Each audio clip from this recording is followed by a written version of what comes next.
got a failing, when you got someone in a debt crisis and the whole thing's failing, and it's likely to trigger complete financial chaos, why have anything in it? Just get the hell out. And the only way you get the hell out is to get out of credit and get into real money, which of course is gold. You'd be surprised that Russia is standing behind this change of the system, and China for that matter. Now smash the subscribe button and turn on notifications so you do not miss out our recaps. Enjoy the episode. I mean, it really is. So I think we just dismiss all talk about it. If anything happens, it will be as a result of the collapse of our currencies, because our currencies are credit. As someone said before a congressional committee a long time ago, the dollar depends on the faith, if you like, that people have in it. The faith and the credit in the US government. So, when that collapses, then there may be a change. And I guess that the change will not be a new BRICS currency, but what it will be, I think, is for defensive reasons, China and Russia putting their currencies onto a gold standard. Now, whether they do it properly or not, we'll have to see at the time. I mean, it's very, very simple to do. So I think that's the important thing. Now, in terms of any comparison between the European Union and BRICS, the big difference is that the European Union is a political union, whereas BRICS is in effect a trade union. It's a union based on if you like, free trade between the members. That's the whole point of it. And principally, it's not just free trade, but also the recycling of investment to improve the infrastructure in these countries, to allow for the extradition of commodities and all the rest of it. I mean, for example, the building of a railway from Mombasa on the East African coast all the way through to the Congo is all about shipping out, sort of things like cobalt and copper and, all these wonderful things that are being discovered in the Congo. And in return, of course, the Chinese, are importing capital in. So the currency thing doesn't really matter in a sense. What they're doing is they're importing capital into places like Kenya, Uganda, Belgium, the old Belgian Congo, the Congo, Central African Republic, and so on.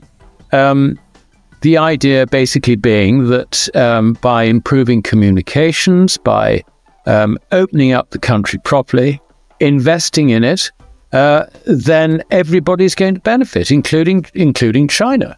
The only country with a problem in this, I guess, really, is Russia, because Russia is a huge net exporter of energy in particular and other commodities, and does not have imports that match. So she is always having to import other currencies, which is the result, if you like, of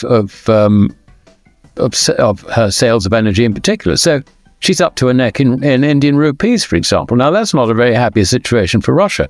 And I think that's why Russia was actually quite keen to push the idea of a gold-backed BRICS trade settlement currency back in August last year, ahead of the Johannesburg summit. But that is now a dead duck. That's not going to happen. If, as I say, if anything happens, it will be as a result of the collapse of currencies in the West. I mean, the other thing, so to respond to your listener's question, or viewer's question, I mean, really what they're trying to do is they're trying to assemble a parallel world, if you like, to the West, so that instead of the IMF and the World Bank, you've got the New Development Bank, which will do similar functions. They're planning, and this was announced at Kazan, they're planning, new precious metals exchanges, wheat exchanges. They're looking at other commodity exchanges and all the rest of it. So the idea basically is to build a complete parallel structure so that they don't rely on Western capital markets to sell and acquire commodities and all the rest of it. Silver price forecast. Bears have the upper hand. Ascending channel breakdown in play. Silver trades with negative bias for the second straight day, though lacks follow-through selling. A fall below the 50-day SMA validates an ascending channel breakdown and favors bearish traders. Any meaningful recovery attempt might now be seen as a selling opportunity and remain limited. Silver remains on the back foot through the first half of the European session on Thursday, albeit manages to hold above the $31 mark. The technical setup, however, seems tilted in favor of bearish traders and suggests that the path of least resistance for the white metal remains to the downside. The overnight downfall and a subsequent weakness below the 50-day simple moving average confirmed a short-term ascending trend channel breakdown. Furthermore, oscillators on the daily chart have been gaining negative traction and add credence to the near-term negative outlook. Any further decline, however, is likely to find decent support near the 100-day SMA, currently pegged near the $30.40 to $30.35 region.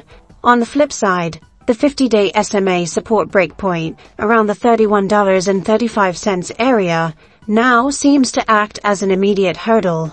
A sustained strength beyond could trigger a short covering rally towards the $31.75 intermediate resistance, the $32 round figure, and the $32.25 to $30.30 supply zone. Any further move up is more likely to attract fresh sellers and remain capped near the ascending channel support breakpoint around the $32.75 region. Yeah, well, I mean, the BRICS is a growing chorus of countries. It's originally started about 18 years ago, the acronym for Brazil, Russia, India, China, South Africa. It has grown to 9 countries when you add in the others: Egypt, Ethiopia, Iran, United Arab Emirates, and Saudi Arabia straddling the fence.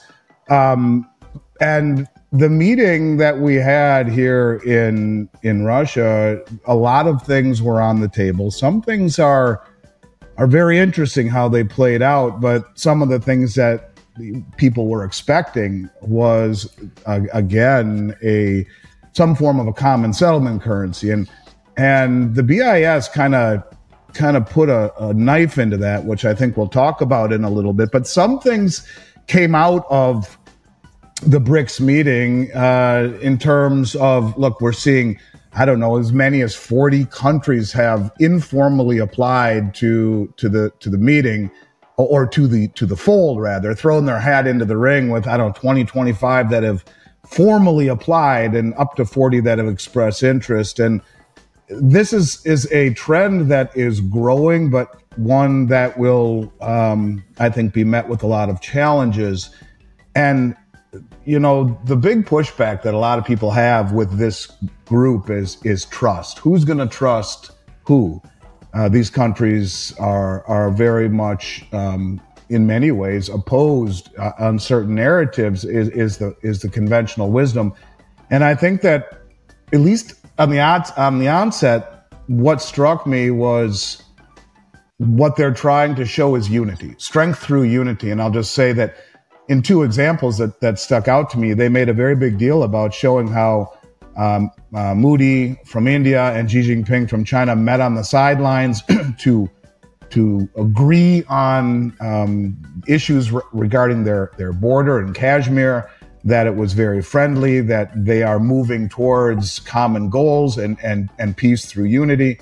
And the same thing could be said of Iran and Saudi Arabia, Sunni and Shiite countries that for years, if not centuries, have been at each other's throats.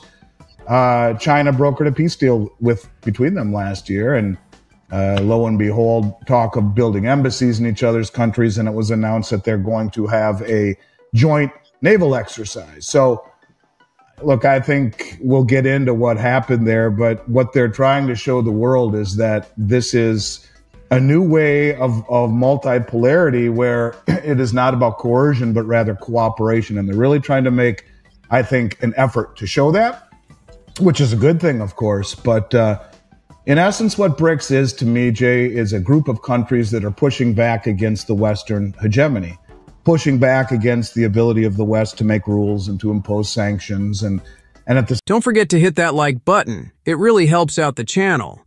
And if you want to stay updated with more content like this, be sure to subscribe and click the bell icon so you never miss a video.